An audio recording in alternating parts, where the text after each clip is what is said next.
Morning, everybody. How you doing? I'm Sean. That's coming to you from my home studio here in Dallas, Texas. Today is November 21st, 2025.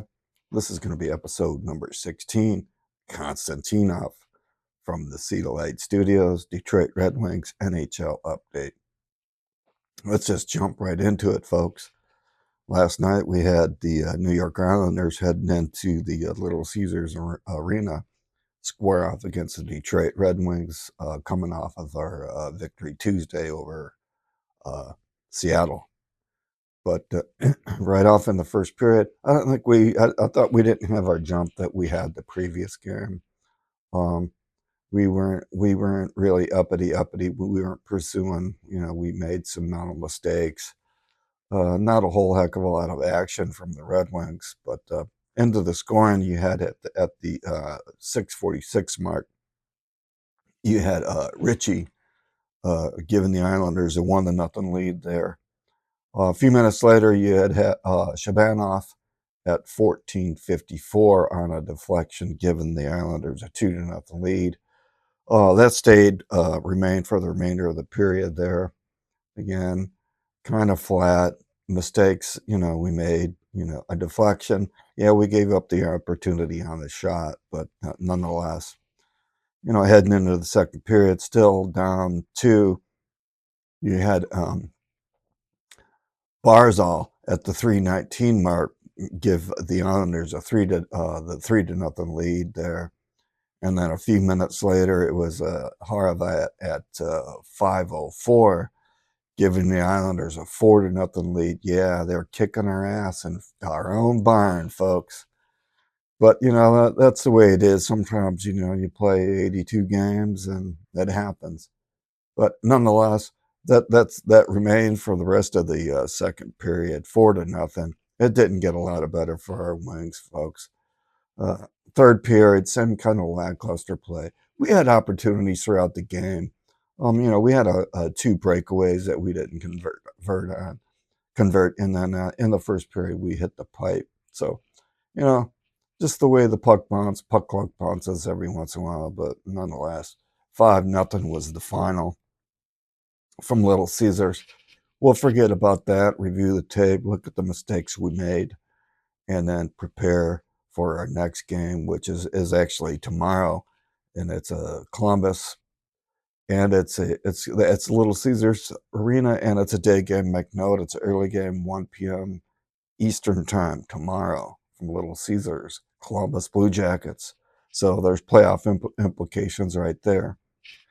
Speaking of Columbus, let's just look into the action we had last night, because a lot of these are Eastern Conference teams that have implications in our playoffs. So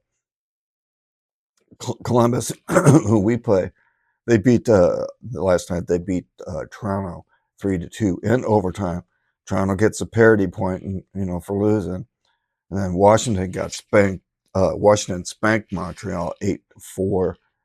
Florida over New Jersey, a tight one, 1-0. Philadelphia over St. Louis 3-2 in overtime. Tampa Bay over Edmonton 2-1 in overtime. Then my Dallas Stars out in Vancouver won 4-2. And then the late one, which was Ottawa, which I stayed up and watched, which is why I'm really tired and losing my voice this morning. But it's Ottawa beat Anaheim 3-2. Let's just look real quickly at the schedule for tonight. You have Chicago at Buffalo at 7, Minnesota at Pittsburgh at 7. That's going to be on NHL Network. And then Carolina at Winnipeg at 8 p.m. Eastern. And then Boston in LA at the late one at 10:30 out there. As I mentioned, our next game is tomorrow at 1 p.m. Eastern against Columbus. So let's move on and take a look at the standings and the Atlantic.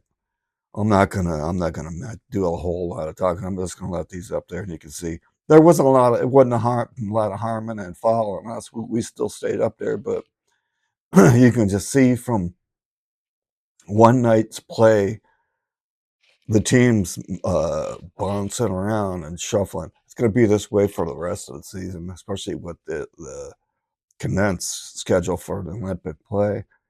But that's the Atlantic, and then if you just spread it out for the entire Eastern Conference, you can see how really tight that is. Man, not a lot of points and separation there. And then finally, looking at the Western Conference, that's why it's imperative you want one of the top 3 slots there. And then if you look at how tight the points are from being in even if you look at the Atlantic with the points in the top 3 and look at the wild card points in the top 2 slots, it is a tight race. It's 1 point. You can go from out of the playoffs to one of the top 3 places in your division by just losing a game. It's incredibly tight. It's kind of exciting, but it is kind of nerve-wracking this early. But let's just move on and kind of wrap this up. But we're getting towards the end of the month here in November, and we got a pretty difficult schedule the remainder of the month. But just let's take it one game at a time, and then I think we can move this. We can look at the Thanksgiving at break at this is where we're going to be. A good indicator of where we're going to be. But how tight this is being an Olympic year, we may have to extend this out a little bit. But if you go all the way to the end of the month, we have a home and home.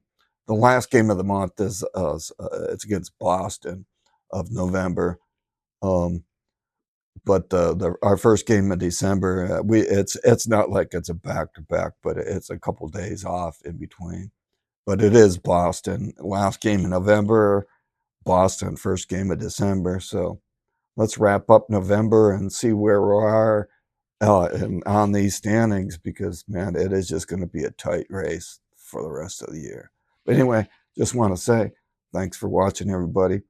Remember to be kind and nice, and see the light, and I'll catch you on the next one.